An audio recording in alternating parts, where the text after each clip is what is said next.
JEE main ఫలితాల్లో ముగ్గురు తెలంగాణ విద్యార్థులతో 100% తో తెలంగాణ ఫస్ట్ నారాయణదే.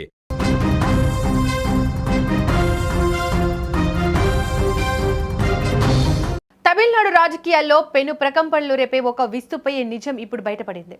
ఎన్నికల ఫలితాల తర్వాత విజయ్ నేతృత్వంలోని టీవీకే పార్టీని దెబ్బ కొట్టేందుకు సీఎం స్టాలిన్ ఒక భారీ వ్యూహాన్ని రచించారని, అయితే అది బెడిసి కొట్టడంతోనే సమీకరణాలు పూర్తిగా మారిపోయాయని తెలుస్తోంది. టీవీకే పార్టీకి కాంగ్రెస్ ఎందుకు మద్దతు ఇచ్చిందనే ఉత్కంఠకు తెరదించుతూ తమిళనాడు సిపిఎం ప్రధాన కార్యదర్శి బాబీ వెల్లడించిన విషయాలు ఇప్పుడు సౌత్ ఇండియా పాలిటిక్స్ లో హాట్ టాపిక్ అయ్యాయి. విజయ్ ప్రభుత్వాన్ని అడ్డుకోవడానికి స్టాలిన్ ఏకంగా తన బద్ద శత్రువు అన్నా డీఎంకేతో చేతులు కలపాలని చూడడం ఇప్పుడు అందరినీ షాక్ కు గురిచేసింది. తమిళనాడు అసెంబ్లీ ఎన్నికల్లో విజయ్ నేతృత్వంలోని టీవీకే పార్టీ సింగిల్ లార్జెస్ట్ పార్టీగా అవతరించింది. అయితే సొంతగా ప్రభుత్వం ఏర్పాటు చేయడానికి అవసరమైన మ్యాజిక్ ఫిగర్ విజయ్ దగ్గర లేదు. ఇదే సమయంలో డీఎంకే కూటమిలోని పార్టీలు భవిష్యత్తు వ్యూహంపై చర్చించేందుకు స్టాలిన్ ను కలిశాయట. ఆ చర్చల సమయంలో స్టాలిన్ ఒక వింత ప్రతిపాదనను తెరపైకి తెచ్చినట్లు తెలుస్తోంది.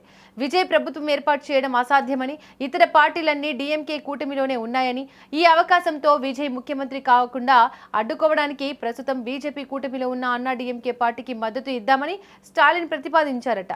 ఇందులో భాగంగానే అన్నా డీఎంకే అధినేత పళనిస్వామిని ముఖ్యమంత్రిని చేసి డీఎంకే కూటమి బయట నుంచి మద్దతు ఇవ్వాలని ఆయన భావించారట. అయితే స్టాలిన్ వేసిన ఈ ఎత్తుగడను కాంగ్రెస్, కమ్యూనిస్టు పార్టీలు తీవ్రంగా వ్యతిరేకించాయి. బీజేపీతో పొత్తులో ఉన్న అన్నా డీఎంకేకు మద్దతు ఇవ్వడం అంటే పరోక్షంగా బీజేపీ ప్రభుత్వానికి మద్దతు ఇచ్చినట్లే అవుతుందని కాంగ్రెస్ నేతలు వాదించారు. సెక్యులర్ పార్టీగా ఉంటూ బీజేపీ మిత్రపక్షంతో కలవడం సాధ్యం కాదని తేల్చి చెప్పారు.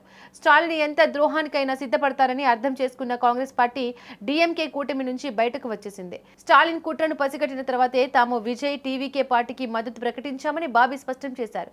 ఒకవేళ కాంగ్రెస్ ఆ సమయంలో బయటకు రాకపోతే తమిళనాడులోని బీజేపీ మద్దతు ఉన్న అన్నా డీఎంకే ప్రభుత్వం ఏర్పడేదని, దాన్ని అడ్డుకోవడానికే తాము ఈ నిర్ణయం తీసుకున్నామని బాబీ వివరించారు.